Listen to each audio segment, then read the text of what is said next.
You're watching ADTV!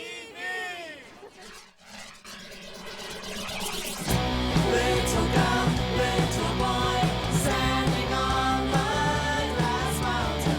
Little girl, little boy, standing on the glass mountain. She had to dig out all raven flew from her arms. Follow the voice, go further, set me free in the garden. Little girl, little boy, standing on the glass mountain. Little girl, little boy, standing on the glass mountain. Little girl, little boy, standing on the glass mountain. Little girl, little boy, standing on the glass mountain.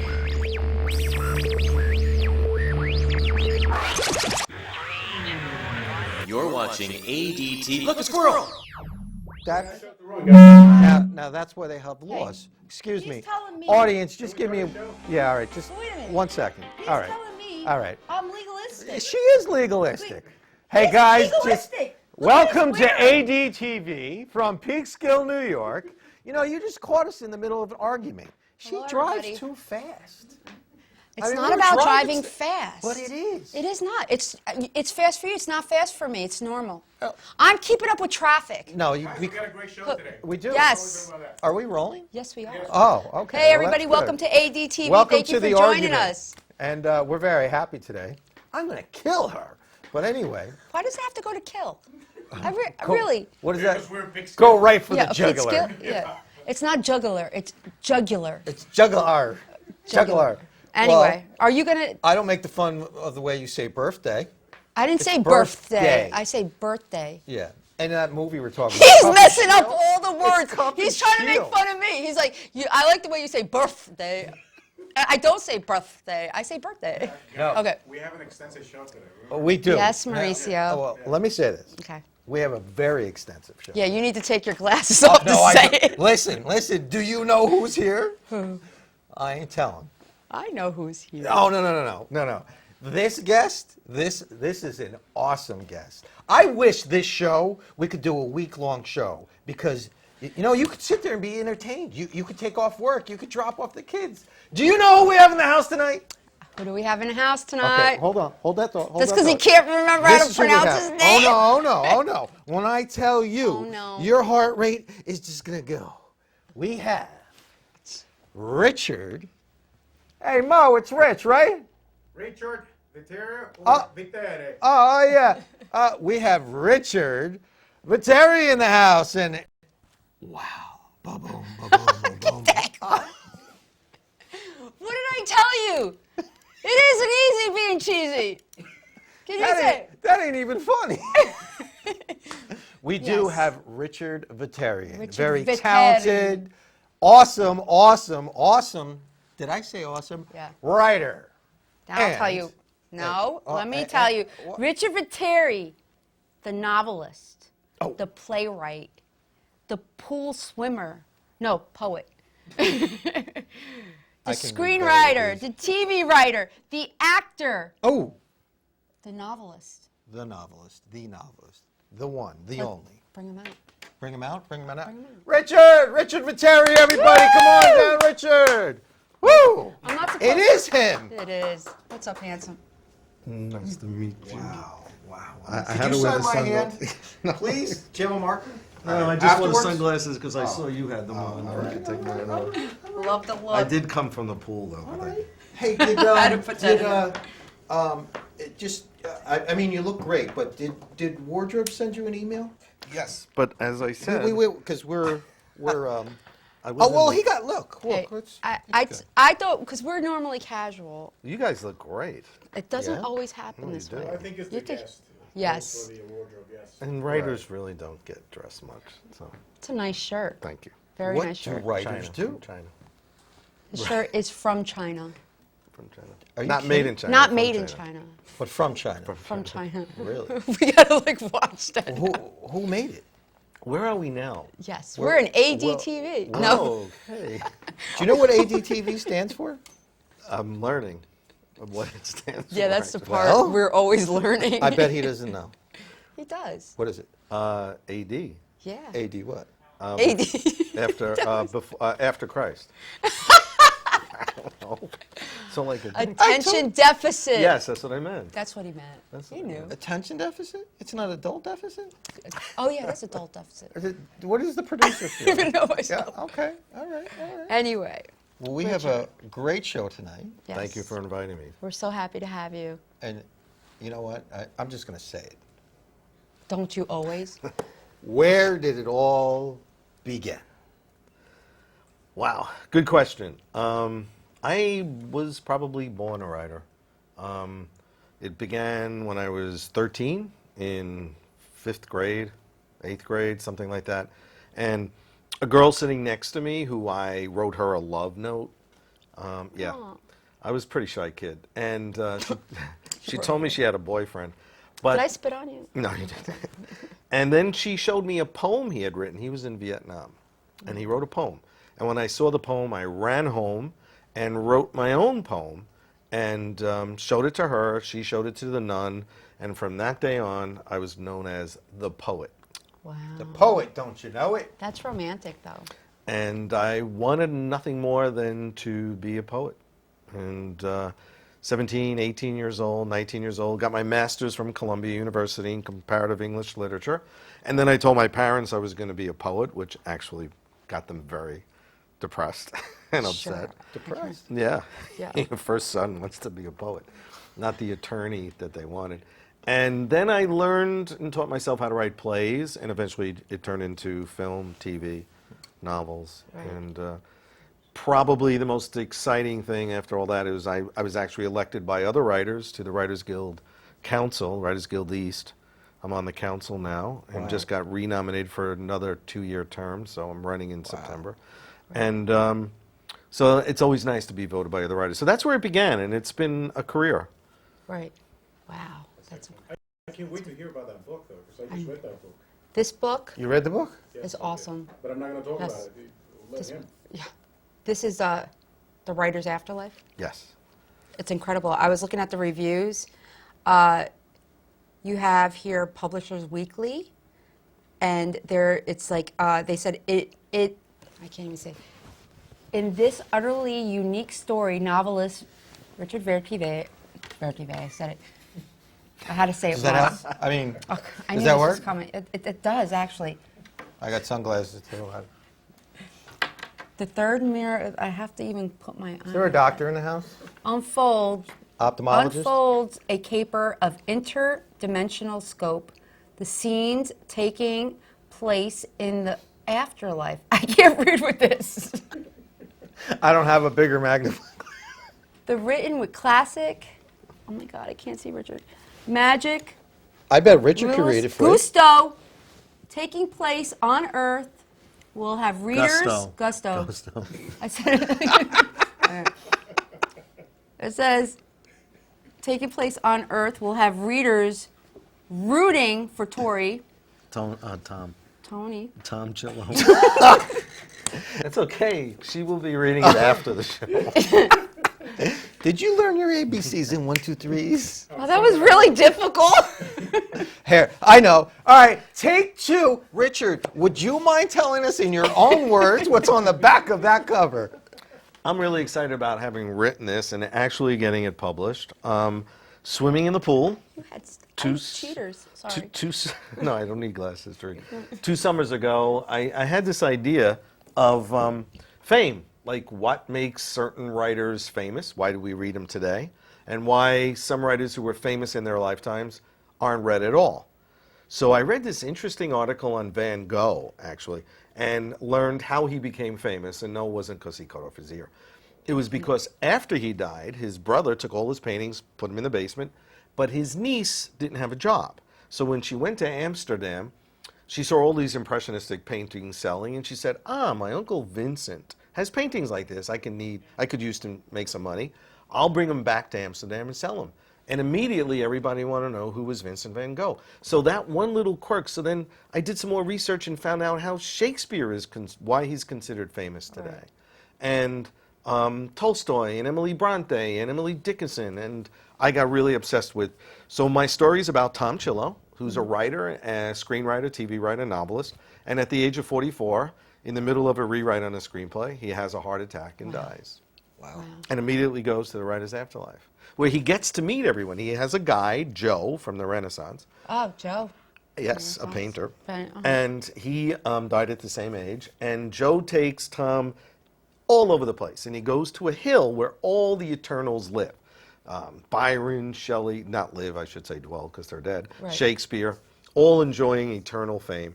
But then at the end of the day, Joe tells Tom that he can't hang out with them anymore because he's not famous enough. Oh, my God. So Tom now has to spend the rest of eternity in a place called the Valley of Those on the Verge.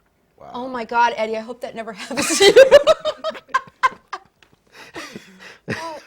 It's not. I was going to watching. happen to me. I was watching the expression on his face.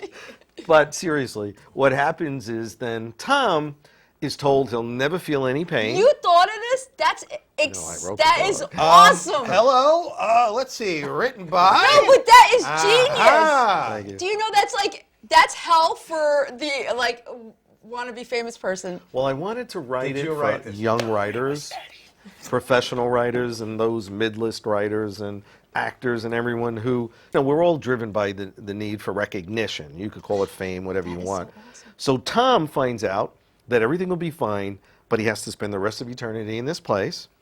But there's a caveat. He gets 1 week to go back to life and to see if he could change his destiny. What happens? Oh. I'm not going to tell you anymore because Oh, come on. You know what though? That's right, Mauricio. We got a clip. Go ahead, Can we take show it. the clip? Roll the clip. That's fascinating. The Writer's Afterlife, quickly, I'm going to read a very short chapter, chapter 3. It's about a writer named Tom Chillo. He's a novelist, a playwright, and a film writer who surprisingly dies at the age of 44 with a brain aneurysm and immediately goes to the Writer's Afterlife. So the first couple of chapters is him, he's asked to make a speech where there's people there, but they're actually not real. And they congratulate him for spending his life being a writer. Chapter 3.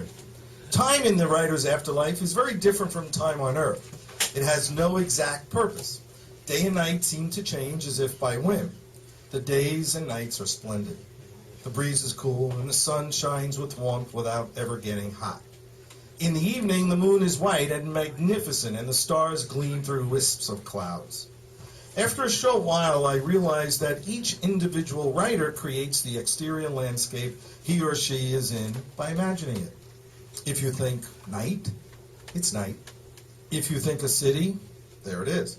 The writer's afterlife is truly fueled by each writer's imagination.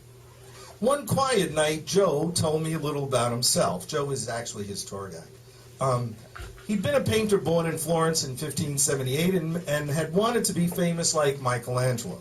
He made his way to Rome, where he toiled at his work and found nothing but indifference.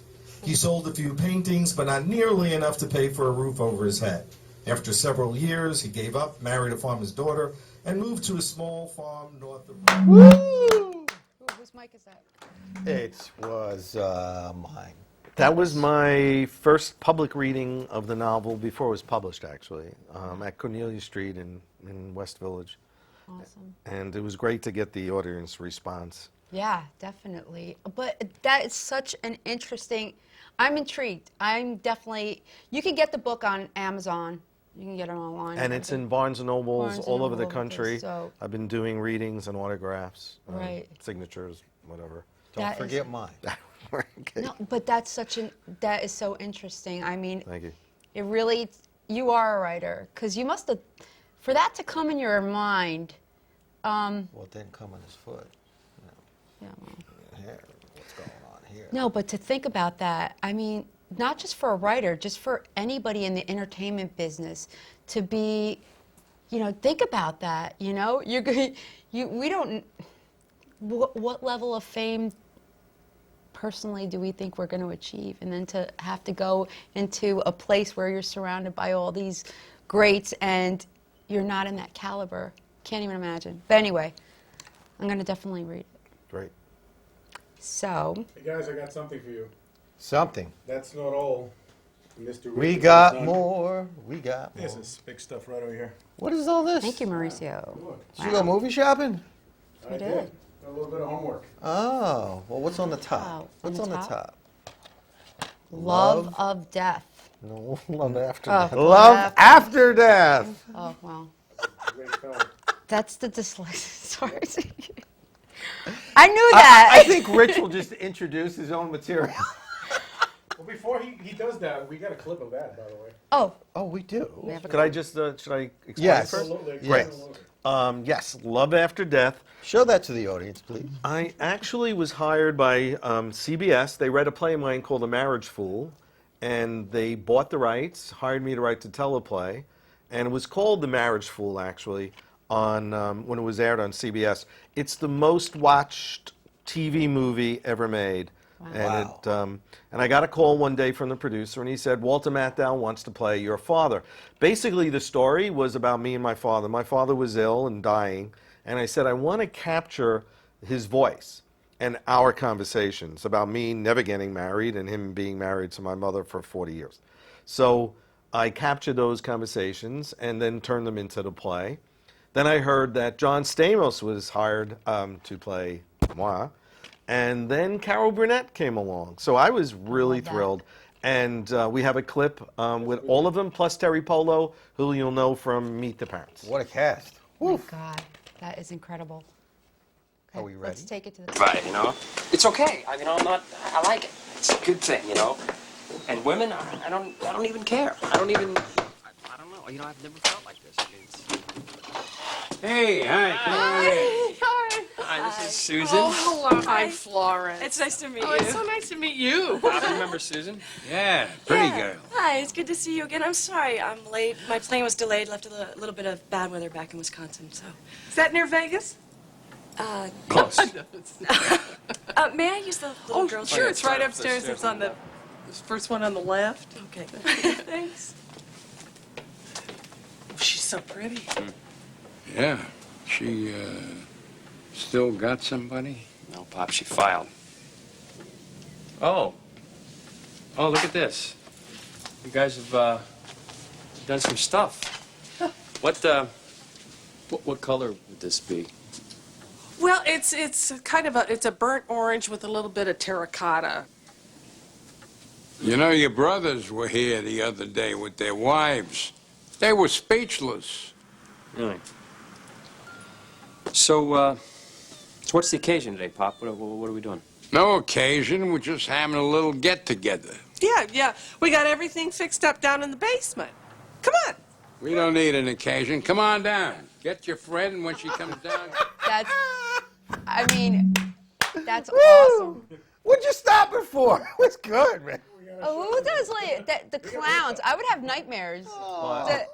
Carol Burnett, she's awesome. Well, my father actually, after he retired, he said, I'm going to buy some art. So he went to the store and came back with a bunch of clown And that's a true paintings. story. Oh, yeah, definitely. And what it was is that I changed the story around. My father died first, but we always wondered, me and my brothers, what would happen if my mother died first, because she took everything. So Walter plays my father, and Carol Burnett plays the new woman that he meets. Right. And how the brothers are, or at least John, the character that I based on me, was not was against this relationship. Right. My favorite moment with Walter was before the first table read. I was back at home and I got a phone call, and I answer and he goes, "It's Matthau." So I said, "Huh?" So he Matthau, says, you can't answer. "It's Walter." So I said, "Walter, yes, you're doing my movie. I'm thrilled." He said, "I have a word change I want to suggest." So I said, "A word?" He said, "Yeah." He said, "I would rather say Frankfurter than hot dog. I'll fax you the change." Wow. And I called everybody and said, Walter Matthau just called me and asked to change a line. So that was pretty exciting. That is exciting. So You know what? you did it for him? Yes, yes. That's incredible. That was the only thing he wanted to change, actually, in the whole script. When Well, did you that's write a- this? I wrote that probably 98, 2000 year back then. And just an example to the audience. We all as writers or actors, we create things. What was going on in that year when this story came out? The whole thought pattern and got you down one morning or one night and you just started.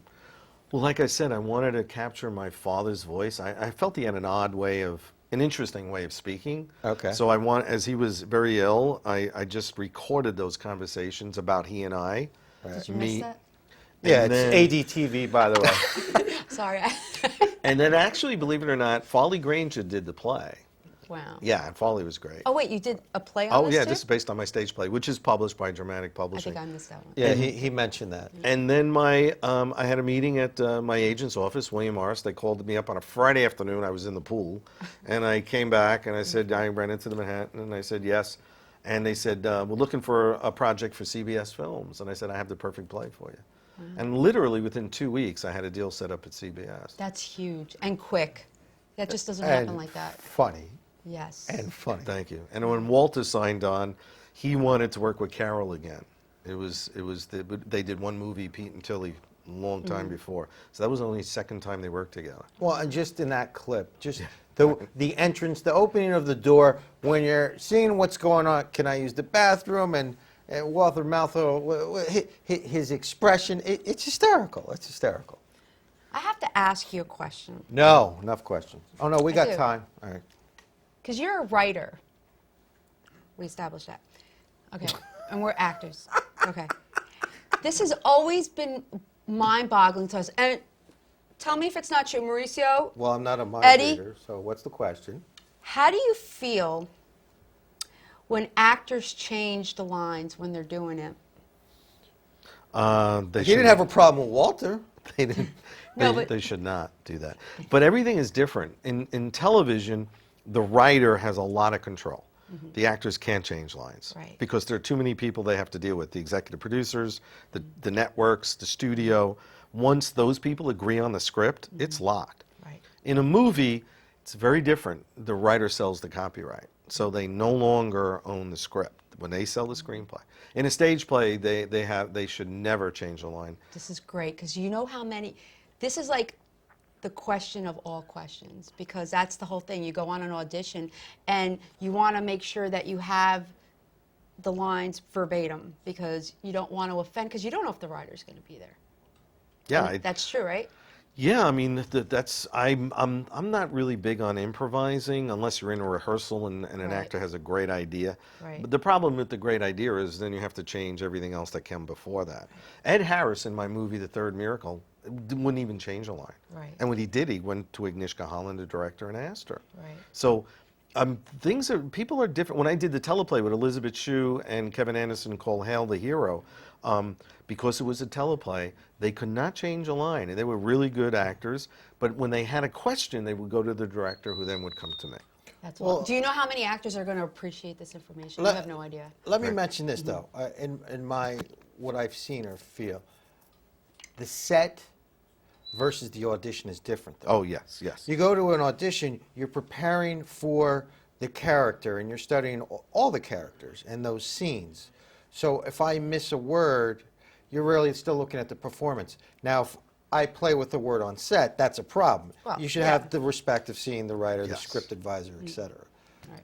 Yeah, when you come into an audition, I'm not expecting the actors Right. to have all the lines. What No, I'm looking for is, but- do they have whatever it takes, is in that character? And then I'm not concerned. And I'm also big on voices.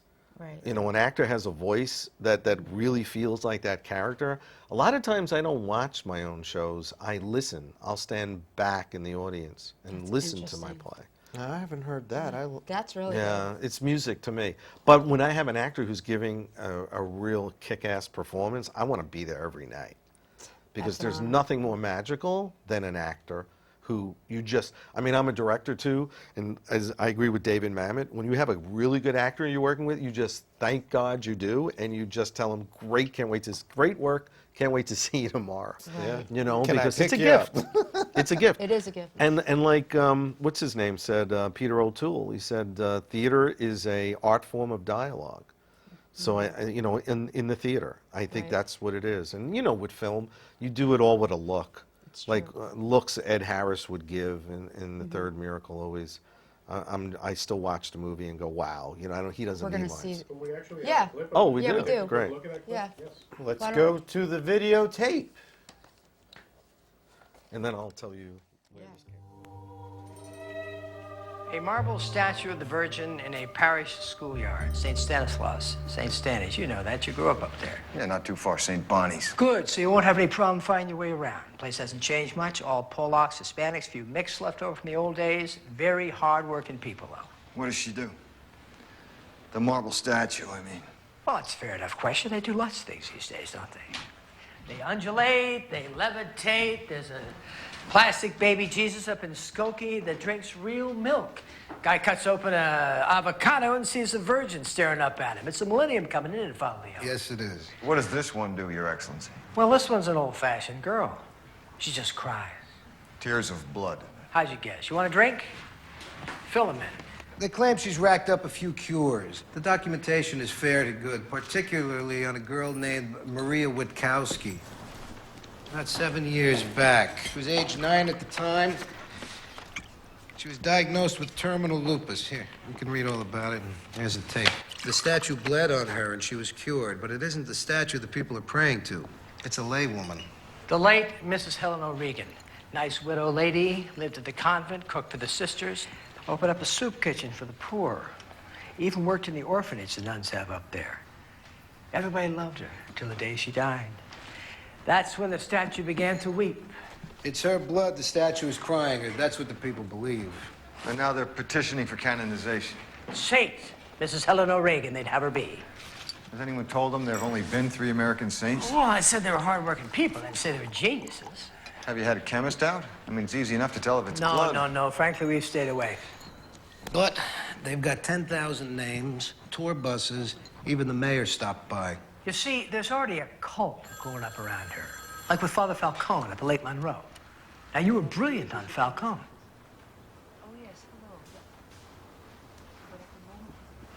I destroyed the faith of an entire community. If you consider that brilliant. Wow. Amazing. That's powerful. Thank you. Yeah, I wrote the novel. It took 10 years to get the book published. Yeah, and Simon & Schuster eventually published it, and it's in 7 or 8 languages now.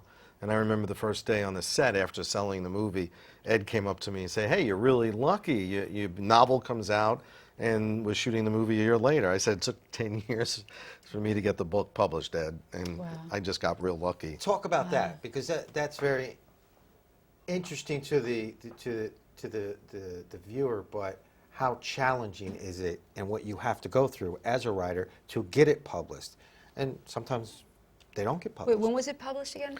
It was published in 98. Yeah, so in 98, like, you didn't have Kindle as much, right? No, and you no. didn't have, like, those other avenues of putting your book out. Technology, the tools. Yeah, it was different then. You really had to go to a publish house, right? Or Well, I something? also had to write it on a typewriter. And Well, wait, to everybody out there, Typewriter. What's a if typewriter? you don't know what a typewriter is, Google it. So you guys think of all the rewrites I did over 11 years on stacks of paper. That's amazing. Yeah, it was kind of crazy. But I still have the rejection letters from all the different... And Simon & Schuster actually originally rejected it. But I had a brilliant agent. And I also had a woman in Warner Brothers, a studio exec, who I had a meeting with. I was out in L.A., and she said, don't give me your normal pitch. What do you have home in your drawer that you're not talking to me about today? And I said, well, I got this novel about a priest who's investigating a statue crying tears of blood in a little church in Queens to see if this woman is a saint. And she said, I want to read that. Yeah, I have to watch this. in So she full. called my agent, and my agent said, you never told me about this book. I said, I've been trying to publish it for 11 years with the publishing agent, and we couldn't. Immediately I had a deal. Coppola read it, optioned it, and from there became a deal. He directed it, right? He produced it. Produced it. I'm yeah, sorry. the great Francis Ford director Coppola. Agnieszka Holland directed Right. it, and I mean Ed has Oscar nominations, Agnieszka has Oscar, and Armand Muehlestall is in it, also another Oscar-nominated actor. So I was really lucky. That's incredible. But I love the plot, the story. Like the saint is. Well, Is you needed, tears yeah, you need 3 of canonical blood. miracles at that time Right. to become a saint. Right. So there's a statue where I went to school at St. Stan's in Queens, That's and I what I was was a going to say. little What kid. inspired this? Well, my mother reminds me that before I went to the school, there was a statue supposedly crying tears of blood. So I think that's where the inspiration came from.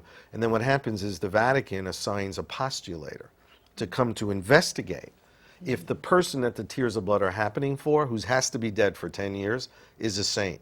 So they have to go through 3 miracles. I guess we're not going to tell what happens. No, I'm not going to tell. Because I want to know so bad.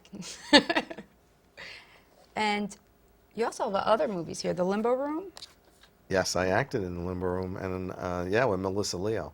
Wow. Yeah, I'm really proud of that work. All right. And Do we Vigilante. have a clip on that one? No, No. we don't. We don't.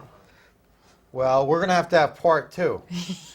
Richard's got some good stuff going on. You're coming back. Thank you. Vigilante. Vigilante was my first movie. A director named Bill Lustig saw my play Rockaway Boulevard at the Actors Studio. I was brought into the Actors Studio by Israel Harvitz in '78. And he said, you're the guy for me to write my blue-collar version of Death Wish. Right. So, yeah. And what's happening now is the New York Times has about 2 years ago said Vigilante is a cult classic. Wow, And what an honor. which is interesting is the third miracle was shown at the MoMA, Museum of Modern Art. Wow. And I got to introduce the movie with Ed Harris and Agnieszka. And then Vigilante was at BAM. Wow. And then just a few months ago, it was at the Nighthawk Theater. And what was really exciting was all these young filmmakers packed the place. I was Sure. signing autographed posters of Vigilante in different languages. It was hipster city, I'm sure. Yes, and it was shot on the streets of Williamsburg, which was full of crime in 1982. Yes. Well, that was a whole new world in Yes. 1982. Yep. Besides, I mean, just New York City, 42nd. But now, if you go down to Williamsburg, it's Oh, amazing. yeah. And people got a kick out of that because it was shown at the Nighthawk on the south side, That's where so nobody cool. would go at that Right, time. right. Williamsburg used to be the south side. Yeah. It's amazing. And How to Go Out on a Date in Queens. How to Go on a Date in Queens is a short play of mine that I sold as a movie. And Jason Alexander. Jason Alexander, Ron Perlman, Esau Morales.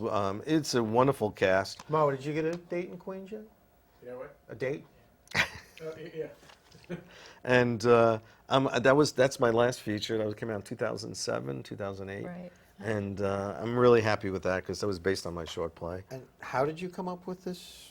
The title? Actually, a theater company called me and said, we're looking for an hour play. And I said, I got one. I lied, of course. I didn't have one. And then I sat Well, now there. they know.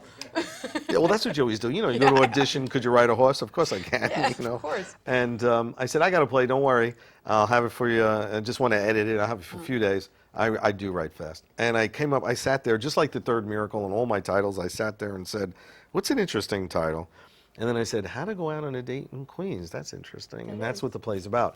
And Jason Alexander and I have only met once. We met on the Fox lot.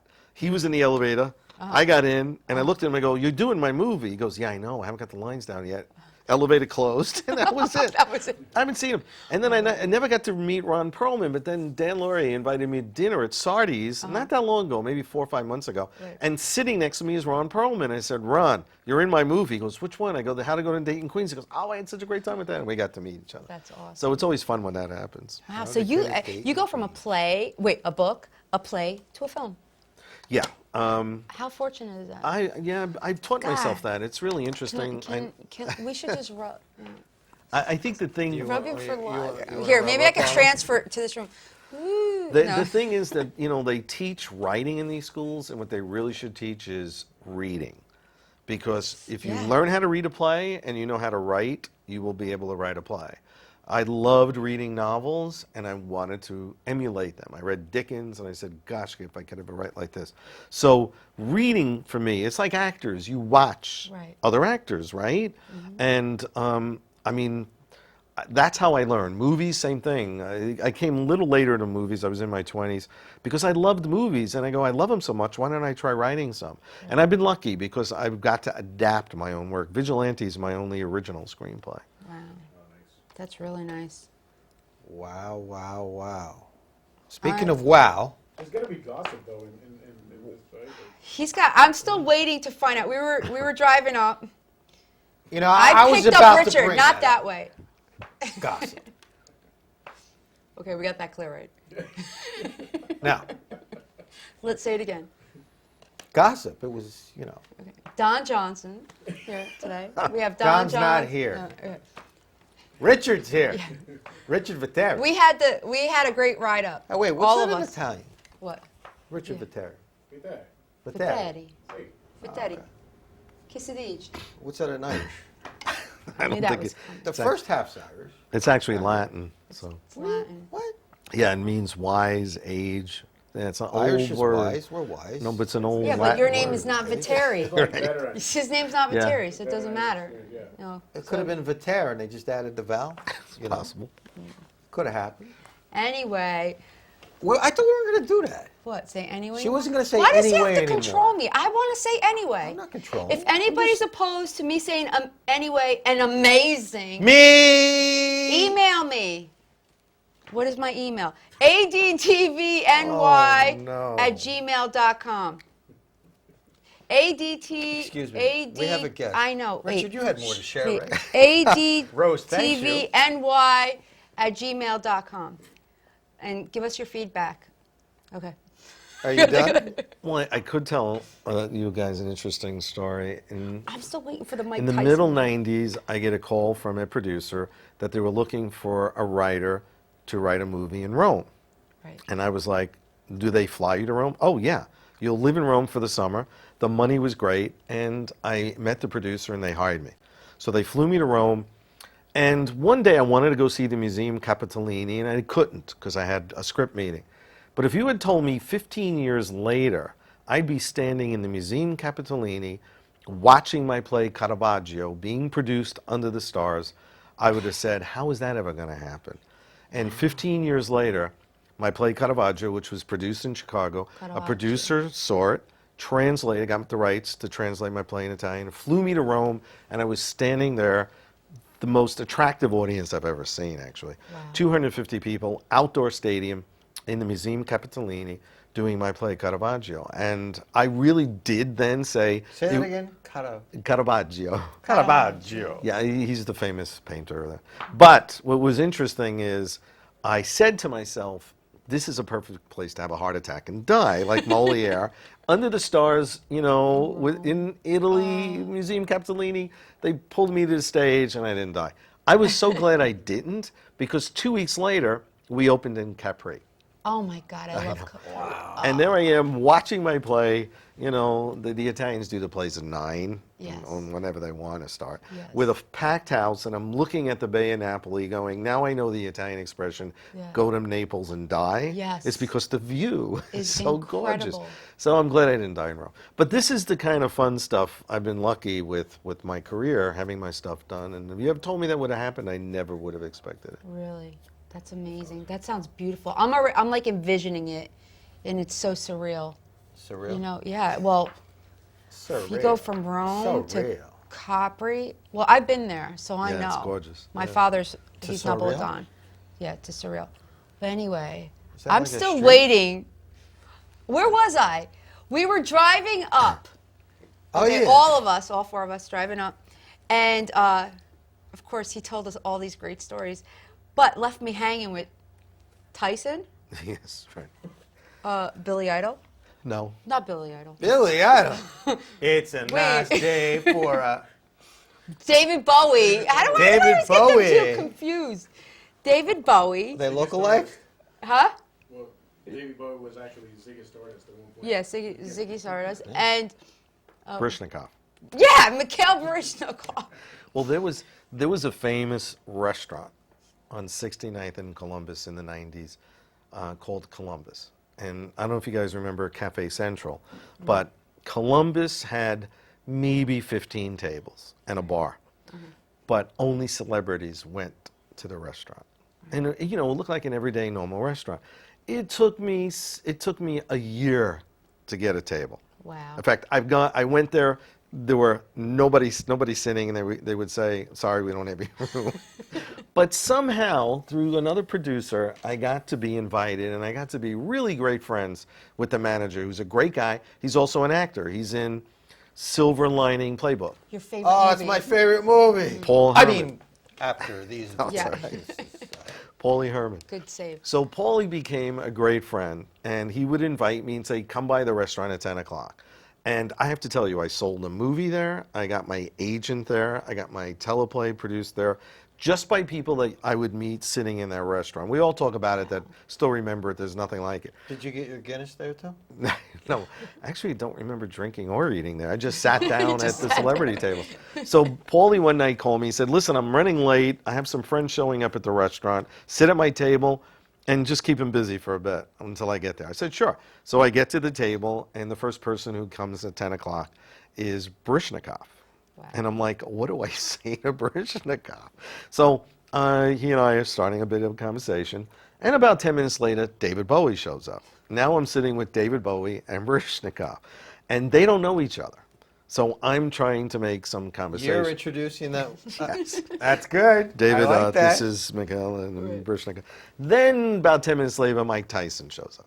Now I'm sitting with Mike Tyson, Baryshnikov, and David Bowie. And nobody knew who he was. Wow. No, Mike Tyson leaned in to me and he said, "Who are these guys?" I could just see that happening. Like Mike would say. And and I'm like, well, this is David Bowie and this is Baryshnikov. It was really interesting, really Wow, interesting. what a combination, though. But that happened a lot. Paulie would call me another night, and he said, "I'm going to be late," and he did that a lot. Hang out on my table. So the first guy to show up was Sean Penn. Oh, And Sean was really cool. Really Irish guy. I win. Sean Penn. A couple of minutes later, Harvey Keitel. Love Harvey Keitel. A couple of minutes after that was Christian Slater. Then it was John Hall, Is this Hall and place? Oates. Oh, we love. And then it was Chris Walken. So we Oh were my hanging out. God. Yeah, we were This hanging is one night? One night. We hung out all night, and the Post wrote something about it. We were talking about boxing, serial killers, and women. And then we all went to the China Club. Who else? And- I mean, that's what I would talk about. Yeah. And it was just really a really cool place where you can go and you find yourself sitting next to. Is it still there? No, it's I don't want gone. to cut you off. But, Yes. Boxing, Yes, he did. serial killers, and women. Mike Tyson was talking about boxing. No. That Christopher Mike Tyson Walken wasn't there was, at that night. was talking about. That was another night. That was Who are another you, night. man? That was another night. It's ADT. Put your sunglasses on. It's night. But my best was Richard Belzer invited me to his opening at Caroline's. I had taken him to my friend's Italian restaurant. He said, "Come with me, opening night, bring a date. I got a big table." So I bring my date, and we have a martini, and we're feeling really good. The place is packed, but not one chair at my table was taken yet. Now the crowd's getting a little nuts because it's a half hour and the show should have started. Wow. So I say, I tell her I'm going to the bathroom because I can't take the stairs. I go to the bathroom, I come out, I get back at the table, and she's staring at me, speechless. And I go, "What's the matter?" And she said, "You know who was sitting at my table? Al Pacino, Robert De Niro, Chris Walken, Harvey Keitel, and Hall from Hall and Oates." Wow. And the place was dead quiet. Wow, that is. When insane. Richard came out, he had to mention the table, and I'm like, "Yeah, this is New York, man. This is like the fun New York City life." That is awesome. And I was sitting there going, now I knew, she couldn't move my date. She was just, "Give me another martini. I don't know what to do." I'll stay right Stay here. right I'm here. good. Just keep it That's coming. amazing. Hi, Al. Yeah. All right. That's good. I can't even think of seeing that happen. So that place doesn't exist anymore. It figures. Why does everything good go? Well, Huh? it was. I don't get it. That's what New York was. Come on, Richard. Open up a new business Well, adventure. everybody says to do that, but I think the business has changed a lot. The celebrities, it was hard keeping people away from them. You know what? I mean, one night, New Year's Eve, I'm at the place, and this guy got really bombed, and he wanted to start a fight with Mike Tyson. That's a good guy to pick. So Pick the best. I mean, does this guy want a death wish? I'm sitting with these No. Does this guy want to replace an ear? Yeah. I'm sitting with these two young guys who get up and go, Mike will protect you. And I had to stand up too because I would have looked pretty silly. And I turned to Mike and I said, one of these days I'm going to tell people I tried to protect Mike Tyson on New Year's Here, Eve. Mike, I got it. Yeah. I got this. Exactly. And he laughed with that high voice. But he was a cool guy. How did he say your name? Hi, Richard. Yeah, he was a cool guy. You don't want to mess with him. But yeah, it was fun, and people do miss it. I mean, you would sit down, and I remember I wanted my show on A&E, the Playwrights, Right. General Motors Playwrights Theater. I sit down, Paulie introduced me to somebody. I think he's Johnny Cash. Oh. And it wasn't. It was the guy who wrote the championship season. And next to him was a producer, and I recognized his name. I said, I've been wanting to meet you. I have a play perfect for your show. 2 weeks later, he called me up. I love your show. We're buying it. We're going to put it on. Nice. Yeah, I mean, those were the days where, you know. But you make it, that's great to hear, though, because you give people hope. You just never know what can happen. Well, you know, I believe that luck is the residue of design. In other words, have a Say plan. that again. Okay. Luck. Luck is the residue of design. If you have a plan, the plan may You don't not... even know what I'm thinking. Luck is the residue. Residue of design. Of design. So that means if you have a plan, follow it. It may not get you what you want, but I guarantee you it will get you something positive. And that's what happened. I didn't go to Columbus looking for work. Did you get all that? You know what? I'm experiencing it right now. Always wanted a talk show, and guess who I'm sitting Luck right next to? is the I'm residue sitting right of to design. my luck of residue of design. Is that no, it? no, no, no, no, That didn't sound not right. my luck. It's No. Go ahead. Yeah, luck is the residue of design. So something may not work out the way you want it, but something good will come if you have a plan and follow it out. When I would go to that restaurant, I wasn't thinking I'm going to meet my agent. I wasn't thinking I'm going to meet anybody. But I went there knowing something could happen. So everything with my career has always been extend yourself to something or someone, really. And then they may not like one project of yours, but they may like something else. So get in the door. Like, you know, with actors, it's audition. Right. That director may not be able to use you for that, but they could recommend you to somebody else. Absolutely. And that happens. And that's what I'm talking about success. So what's going on right now? I just signed to have my new novel come out in March. Busy man. Hey, this kind of matches here.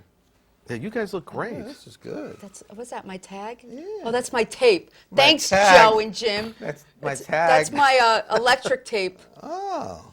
You got electric tape? That's electric tape? My mic. I got a measuring tape. Shh, do you have to like?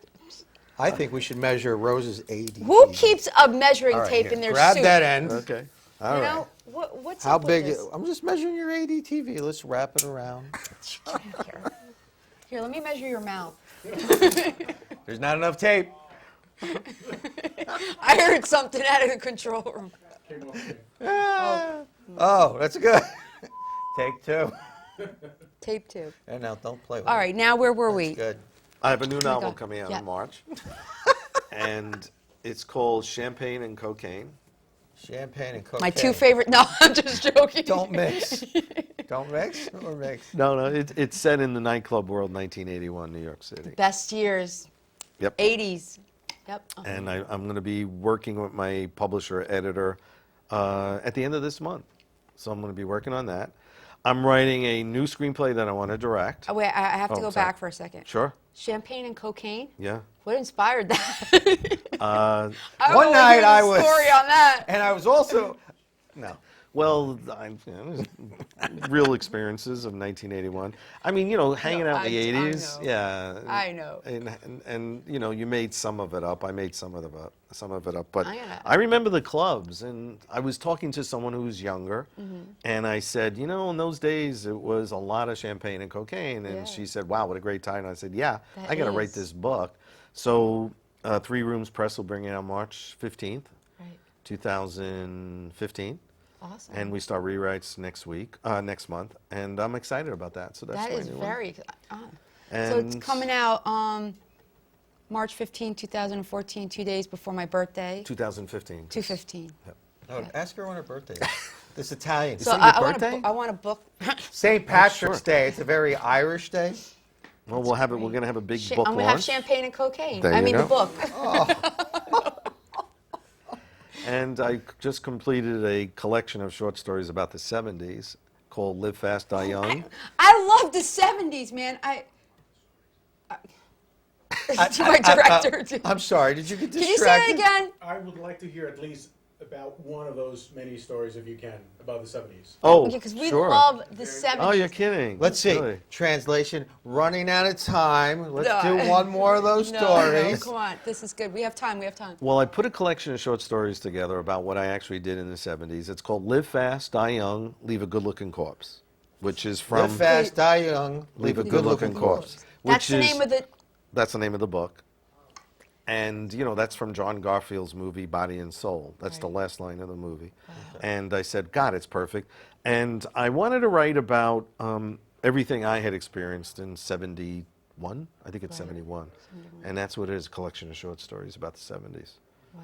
And that Of I'm your working on. experiences. Yes, all actually about this character Can you named give Nick. us just one little taste? Hot of a Dog story? Beach?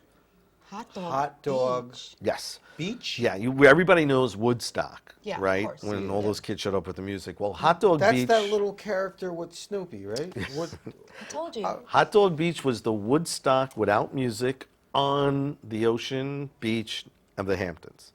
okay. Wait a minute. Yes. Wait a minute. Hot Dog Beach is the Woodstock without the music Yes. on the beach in the Hamptons. Yes. In the summer of 73, the drug law, the Rockefeller law, kicked in, Labor Day weekend. Okay. And that meant drug possession after that became a felony. Up to then, it was a misdemeanor. So, Darn Rockefellers. 2,000 kids You know about showed that. up on Hot Dog Beach Right. to have one last party. Wow, I never heard that. That is. I lived on the beach for 3 days with my friends from Williamsburg.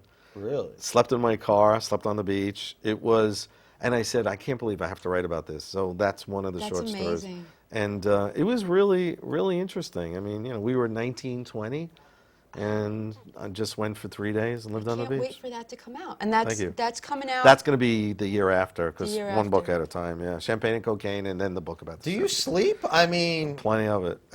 I'm not just saying this because I've already been labeled as yes. ass kisser. Hey, edit, delete it. No,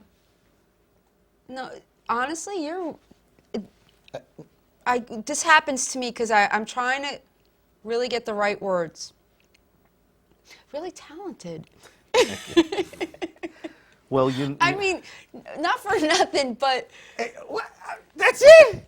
With those kind of titles and Well, words, and no. history, I was- you're like learning this last night. We were watching the video of Vincent Pastore, and I noticed that I'm doing this, trying to jumble for words. But honestly, you're amazing. I mean, you like Eddie said, do you sleep? talented You're and nonstop. amazing. Talented, writing. Yeah, I mean, it's, And down to earth, like easygoing guy. oh, thank you. I mean, a writer, an artist, cultivates their imagination. And that's what I've been fortunate to be able to do my entire adult life, and you know, since probably 15. So you've been, and you have such a positive, like everything you're saying is just so positive and just so like. Well, you know, we're lucky that we're able to do this because I can't work in a corporate world. No. I'm not really I good at second that emotion. right? Not good at physical labor. You know, I like to sleep late, and I like He to. loves the pool. I love the pool, and I'm lucky that I can actually write what I've experienced, and I've always been interested in that, and I'm lucky I've had some pretty exciting experiences to write about. But that's the gift that we have. And I didn't want to be deterred from that, so I've been that ambitious. But as George Lucas says, and I think he's right, not only do you need talent, but you also need to know how to work the system. And that's where a lot of us, that's the Can you hard write a part. book about that? I mean, a legit book. I mean, know. that's really the truth. You just said it. Yep, That right there sums it up. A legit book? Did I say legit book? Legit. you did. No, legitimate meaning like the books out there, they're all like, they're really, I don't know, I've read a looks couple. legit. No, I don't mean that Legit. way. All right, so I didn't pick the Mo, right word. what do you think? Legit? Did I not pick the right word? This is legit. No, I didn't mean that. I meant a legit book on what he just said, like about life, about working it. Well, that's why The Writer's Afterlife excited me, because I made Tom Chillo die at the age of 44. Why did I pick 44? Because that's like a rough age. Because that's where Shakespeare started writing his great dramas, at the age of 44. And he died at the age of 52. So I said, if Tom dies at 44, his life has been cut off. So his chances of fame, you know, you could write for a long time. You know, you could act for a long time. So I said, wow, what happens if he's cut off but he was talented, and how now is he ever going to live eternally? Right. Because that's like when you're supposed to peak. Yes. So, wow. That's Was that the doorbell? It was a doorbell. I don't know why there was a doorbell. Was that we have time or we're out No, of we time? have time. Yeah, a few more minutes. That's so true, though, because if you think about it, that's when you start peaking, and he was cut off right at that point where that's like you're being gypped. Yeah, I mean, Big they say great poetry is written by 20-year-olds, you know, 24, 25-year-olds. But I think great novels and great writing, you need to have experience and also master the craft. And your poetry started, you said, when you were 13. 15. 13, you're right. Thank you. 13. You have a little ADD. I heard him. He said 13. You're right. earlier. I'm bad at numbers. I'm bad at numbers. That's great, though. Thanks. Yeah, I've been lucky. I've been a writer all my life. So. Oh, that's great. And so, like, so what do you do on your spare time? The pool. The pool. See, I heard that too. I was paying attention. Well, I like He said that talking about twice. writing. I like talking about No, meeting people, getting to know people. No, Yeah. and we appreciate it. I mean, like, your stories are incredible, and I'm looking forward to all the books and everything. The books, the movies. Thank you. The types of cast that you've worked with, the producers, I mean. Can I ask you a Sure. question? No, it's a talk show. You can't do any of that. No, it's not personal, but. Personal? Did you have a point in life where, because it seemed like to be flowing for you from the beginning, where you had to really struggle? Oh, so, I mean, creative people are always struggling. There's always a struggle. It's like, what's the next project? What do I put my energy into? Why didn't my agent understand this? Why didn't the producer understand that? So, but I think you need to insulate yourself. Some success helps you to insulate yourself because, you know, you have that as a barrier from people who, you know, there are people that try to take advantage of you. There are producers that won't do this, or directors that try to do that. So I think I've created a reputation where people know that I'm straightforward. Right. And I respect people that are good and do their work, and they respect me. But yes, I think it's always a struggle. And I think I've never met anybody wasn't struggling, no matter how successful they were. Right. There was something. If I may. You may. Do you have an advice for us, the struggling writers and actors? Yeah, I think number one, focus on that thing you want to write, like really focus on it and do it. And don't be afraid that if it's not right the first time, and then keep working it and don't give up. Because the third miracle, I think, was for me the most important project at that time in my life, in my 30s, and it took me 10 years for someone to publish it, and I didn't give up. And until one day in that meeting at Warner Brothers, when that executive asked me, because the book was not published yet, she wanted to buy the movie rights to a 500-page novel that was all over the place. Wow. But once we sold it to Coppola, Zoetrope, and I think someone at New Line bought it with Francis, then I went in and I got hired to write the screenplay. And once I structured the screenplay, I went back into my 500-page novel and cut 200 pages out. Wow. So that's the advice I would give. Don't give up. Don't give up. Who's your, as we get asked all the time, our favorite actor? Who's your top two writers? Who are two that inspire you, encourage you, carry you? You might pull out a book, even if it's one you already read, just for a little bit of guidance or thought or creativity. Two that you really... Well, the books that affected me when I was in college was Albert Camus' The Stranger. Say it again. Albert Albert Camus. Camus. The Stranger. Camus, The Stranger. And probably the Romantic poets, Keats, Byron, Shelley. Keats, Byron. Right. But it wasn't. All right, my favorite poet really is Yeats, the Irish poet Yeats. You had to go say Irish. Forget it. Irish Just Yeats. took the. What did you do here, Richard? Oh, No, yeah. what the heck, Richard? Yeah. You're on a roll. you but didn't even no. mention anything about Italians. That's all right. But Yeats is a great poet, and he wrote his best Wasn't poetry. Shakespeare Italian? No. Wasn't Rosaima from Italy born Get on off. St. Patrick's Day? But he wrote about Italians. Yeah. So I'd have to say Yeats, and probably Dickens, Charles Dickens. You know, we're going to get you right back after all. But it was their lives that excited me. Right. Because growing up in Queens, I was like, what am I going to do? I can't live a life of a working class guy. It was going to just wear me out. So when I read about Byron traveling all over the world, and they lived life to the fullest, which meant to me that they lived whatever was important to them. And I said, that's going to inspire me. And Yeats had a great line that I didn't remember for a long time. He was a kid and he climbed up a tree and he was sitting up there and he said, all I need to be famous is to live long and have a lot of famous friends. That was Yeats who said that. Wow. And he's probably one of the greatest poets. Right. That's incredible. I hope I answered that question. No, Yeah, absolutely. thoroughly. David, thank you very much for that. How's our visitor in the studio? He's doing pretty good. You want to see her? Sure, why not? Let's bring Kaylee out. Kaylee, Great. Just for a, just for a hello? huh? For a hello, a don't good know. night, and a good greeting? Eddie's daughter, Kaylee. She's Yes. here with us. Cool. She's a Been good sitting sport. patiently, She's on the job with Dad today, and we just wanted to and she wanted to be introduce. on TV. Is this her? This is her. Kaylee Love Callahan, come on down. Come sit here. Woo! You gonna sit with Rose? You can sit with Dad. Give me a big hug. You This want- is you want to her. talk a little bit about the interview we're going to be holding up with her next time.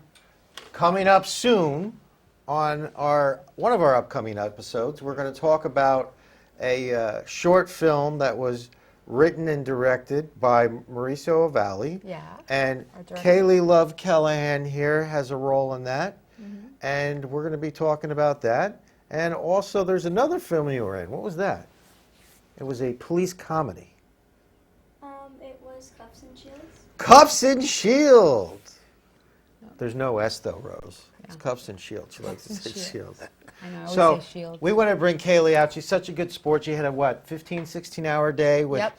Dad, Rose, and our special guest, Richard, and Mauricio here, and all the crew. And Do you want to do a little dance?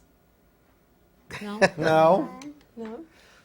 So we're wrapping it up here on ADTV. We'd like to thank our guest, Richard. Thank you. Yes, Richard. Thanks for I- inviting me. I can't tell you how much I enjoyed this. Great. Seriously, I wish we had more time because there's so much to talk about, and you really have shed so much light on a lot of topics, and I'm you've inspired, given us so encouraged. many great, novels and movies and everything. You've contributed to our part of our society. That's huge. I mean, this literature is going to live on. And, it couldn't happen to a nicer guy, and we're really lucky that we had you here. And we would love to have you back for part Yeah, I would love to 2. have you and Paul and Bill that'd be fun. Sorvino and all them Yeah. guys all together. And Sounds great. so So- you know what we do here on ADTV? No. No? No. The What do we guest do? has to get up and spin 4 times. And no, I'm joking. So from Peekskill to New York, But we all say I'm this. Crazy Irish Okay. Eddie. This You're is Rock watching and Roll ADTV. Rosa You Iba gonna do it with and us? Richard Vetere. And you're watching ADTV. Good night, everybody. Who entered Rome's barred gates every year. I wanted to be Michelangelo. I burned with the need for fame. I dreamt of being the stuff of legend. And it didn't happen? Did you ever hear of the great painter Gianni Papetere Giuliano, he asked. Shook my head. And that was why Joe had been assigned me. He was a good painter, but never famous on earth. And we also died at the same age. Whoever did the assigning, and that was never brought up, thought Joe and I would be a good match. Joe told me he tried not to think about his life on earth, so he tried not to talk about it. He told me that he too felt an overwhelming sadness, and that many of those who just missed out on being famous were eventually asked to be afterlife tour guides. Each one was given an artist who had just missed being famous and had been the same age at the time of death. Tour guides eased their charges into their particular afterlives, just as Joe was doing for me. He told me that I'd probably be assigned an actor or perhaps a composer, but certainly not a writer. That was how it worked. You guided someone you didn't compete with, but had empathy for. He also told me that in time I'd get used to my existence in the writer's afterlife. The good news is I never get a cold or the flu, not even a pimple. I never have sexual desire or need to be romantically in love. How about the urge to write, I asked. Gone for all eternity, he's smiling. That notion bothered me for a moment, but then a slight twinge of sorrow passed. I had written my entire life. I didn't have much memory of never being a writer. It was going to be weird not getting up and planning my day around writing something. We walked a few more minutes or weeks. I had no notion how long our walk actually took when I saw a woman off in the distance. She stood on a hill in the wind, and the sky above her was a dark, foreboding wilderness. Her hair, long and dark, flew wildly over her shoulder, and she was wearing clothing that made her look like a poor woman from the mid-19th century. The closer we got to her, the more I could see. Now there was drizzling rain. The landscape around her looked like a moor, the kind of moor you'd find in the England of Wuthering Heights. I stopped. Emily Bronte? Excellent. You know your writers, Joe replied. She's one of the Eternals I wanted you to meet. Can I meet her, I asked. Go ahead, go over to her, he told me. I walked ahead and suddenly I was in her world. I was on the hill, feeling the drizzle on my face. I felt the wind blowing and watched her standing there looking off into the distance. As I drew closer, I noticed an aura around her. She was radiant, a contrast to the gloomy landscape surrounding her. I edged up from her to her side and saw that even though she was alone, she didn't look lonely. I felt that despite her large, dark, and sad eyes, she was exuding warmth and contentment. Her long-sleeve light blue dress covered her from neck to her ankles. She turned to me and said, without smiling, "Thank you so much." "For what?" "For reading me," she answered.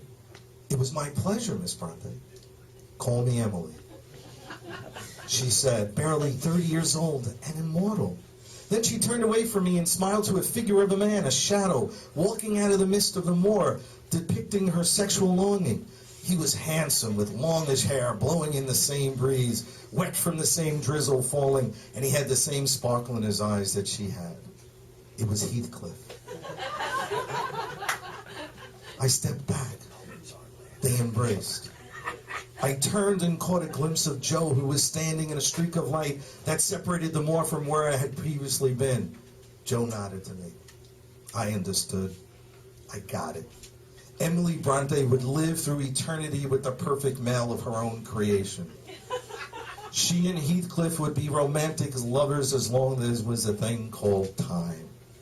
I walked back to Joe. "So that's her joy. That's her reward," I told him. Joe nodded. "Not far from here is Charlotte Bronte, who would be forever happy with her Rochester." I saw them suddenly. She was on a bench, knitting, and he was sitting at her side. There was an enormous mansion on a hill above them.